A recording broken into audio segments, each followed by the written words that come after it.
Okay, welcome back. Our brown bread has gone in the oven, and now we're going to start with a little tortilla.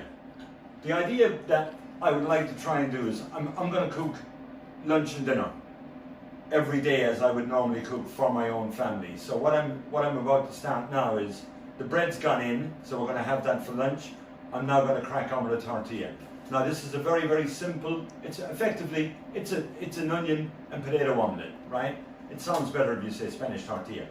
I've done a couple of cheats on this, which some of the Puritans of Spanish tortilla will probably have a remark or two to say on it, insofar as I have sliced my potatoes and parboiled them, because this is something we're doing at home, guys.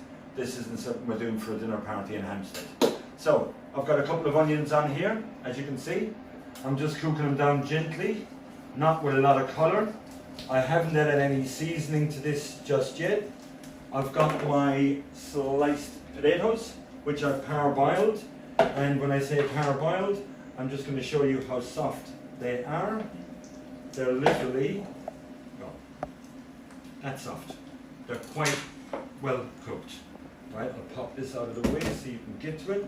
Now, one of the first things I noticed when I came across my little information pack was the fact that you can't have undercooked eggs, right? With reason. I mean, effectively, when I got this pack, I read it and I thought to myself, this looks as if it's designed for somebody who's effectively pregnant. So I thought, I've got to look out for things like listeria. I've got to look out for salmonella. I've got to look out, so no more soft cheeses, no more unpasteurized cheeses. I've looked at ways of getting around that. There isn't. So during this, we won't be using blue vein cheese. We won't be using unpasteurized. We're going to be staying as good or as close as we can to within inside the limits and within inside what they're recommending. So in here, I've got 4 eggs, which I've just cracked, given a little bit of a whip in a fork in an ordinary bowl, and pop them in here. We need a little bit of salt and pepper.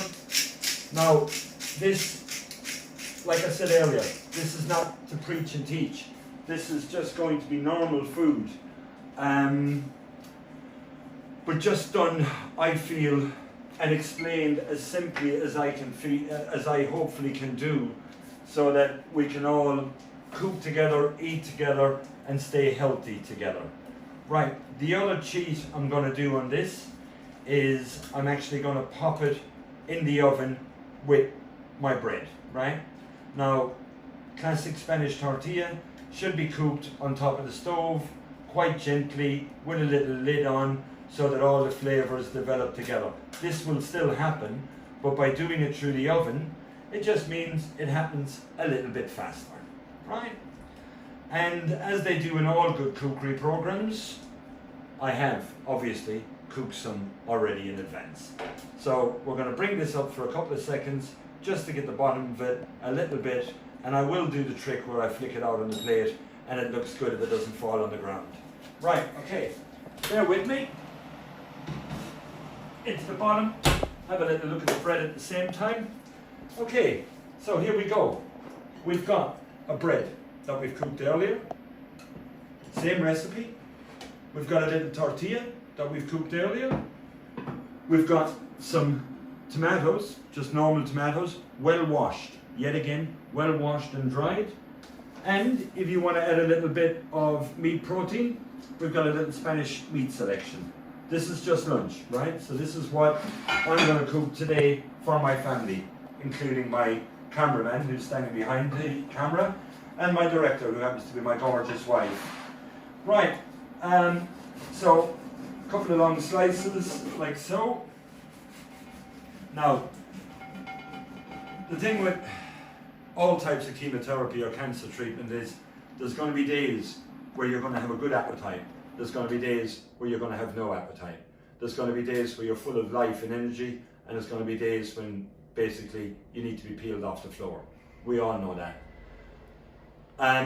So the food I'm cooking, it's good for 2 days, especially the breads. You'll get away with 2 or 3 days with this bread. Don't waste it. Even if you can't eat a full slice, eat half a slice. put a little bit of butter, a little bit of olive oil in it. Help yourself, keep yourself fit, keep yourself going, right? Cook the food you want to cook, not what somebody else is telling you. And maybe we'll get through it. Hope we will get through it. Right, okay, so I'm going to allow on this a slice per person, right? There is obviously more available, as you can see. It's a nice, quiet, dense bread, but it is full of goodness, guys. So with the drugs that I'm taking, I presume I'm doing a series called Earth Chop. They give you anti-nausea drugs. They give you two types. One, shall we say, they both have different effects on your insides. One makes you feel as if the train is always coming into the station, and the other one makes you feel as if the signals are slightly crossed and the train wants to come in, but it can't quite arrive, right? So the joy of this kind of bread is, this is really good for helping the passengers off the train. Is that a nice way of putting it? Right, a couple of slices of tomato. Before you do it, let's go for a little sprinkle of olive oil. Right. A couple of slices of tomato. Yet again, I'll just say it again, make sure the tomatoes are well washed, make sure your hands are well washed. You can wear gloves, but like I said earlier, they're not my favorite thing, and I am, after all, cooking for my family. So I've cooked for them for years and I haven't killed any of them yet, and I don't intend to start now. Right, on the charity side of things, right, so we're going to do this on YouTube, we're going to do it on Instagram, and we're going to launch a little website, right? The idea is, I would really love, now I know that at this stage, after COVID and after everything we've been through and after lockdown, the whole lot, I know that a lot of people, and I can understand why, are going to be fairly, shall we say, they're going to have charity fatigue.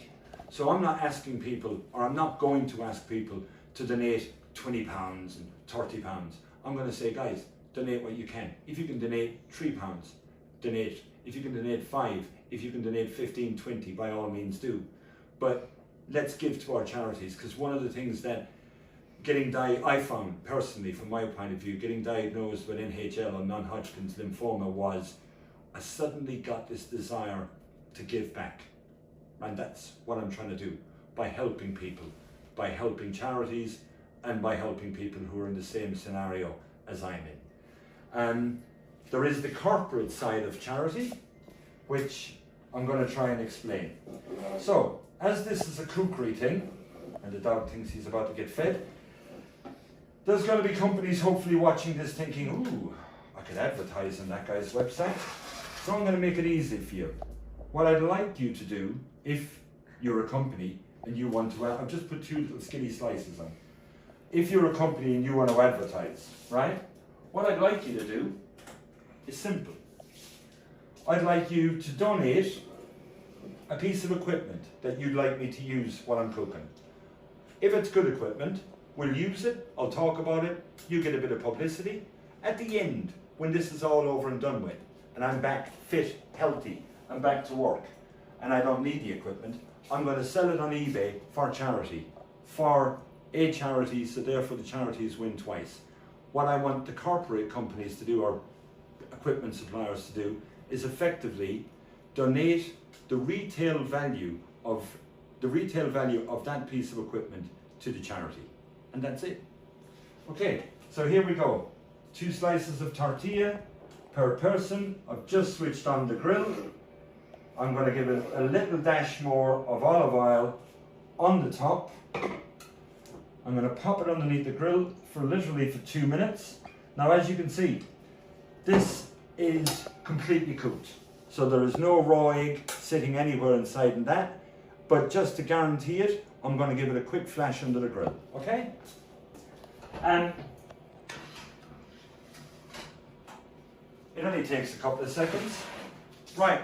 At the same time, because I've obviously been near tortilla, etc., etc. I'm going to give the hands just a quick wash. They haven't been at anything else, so I'm not going to go messing around with sanitizers or anti-backs or anything. Quick wash, quick dry, have a little bin, pop it over there. 3 little plates, maybe a couple of slices of longanise, maybe just 2 slices per person. Because as I'm doing this, a little bit of chorizo.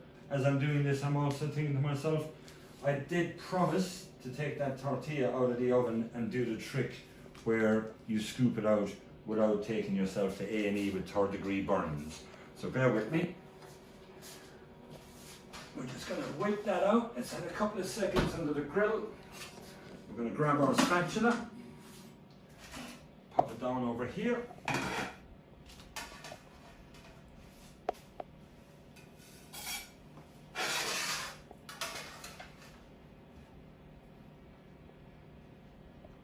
And there, folks, is a very simple lunch recipe.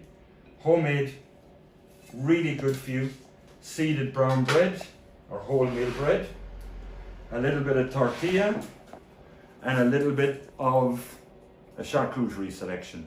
That is an extremely good lunch, extremely nutritious, and very, very, very easy to do, even if I do say so myself. Right. Let's do the little trick with the tortilla, shall we? Right. Like I said, look at that. Let's give it a little flash blast on there. Right, on here we need a little plate. We need a little drizzle of olive oil to stop it from sticking. We need to remember that that's just come out of an oven, so it's going to be red hot. We then need to sit that on the top. Flip it over in one go. There you are. There's your tortilla. We then slide it back in here. Give it a couple of seconds to make sure it's cooked on both sides. Touch it up. Beautiful. Nice and done. If you really, really, really want to be safe and secure in things, go online, buy yourself a little food thermometer, right? Put on your glasses and figure out how it works at the same time. And then switch it. Right, safe cooking temperature, guys. Anything to do with something like this, you've got to be looking at 70, over 72, preferably 76. So let's have a look. Right, so let's see where we're going up along. We're climbing quite steadily. We're into 53, 60, 63, 67, 69, 71, 74, 75. I can now tell you that this is definitely, most definitely safe to eat. Right? Back on top. Give that a cleaning before you put it away. Right, let's give this another little flick back out. Right, you see the little glisten, that's a nice little topping there, a little bit of olive oil, etc., etc. And that's about it. And at the end of this, like I said, don't worry about recipes, etc., etc. They'll all be online, they'll be on the Instagram. Any questions, please feel free to ask. Thank you.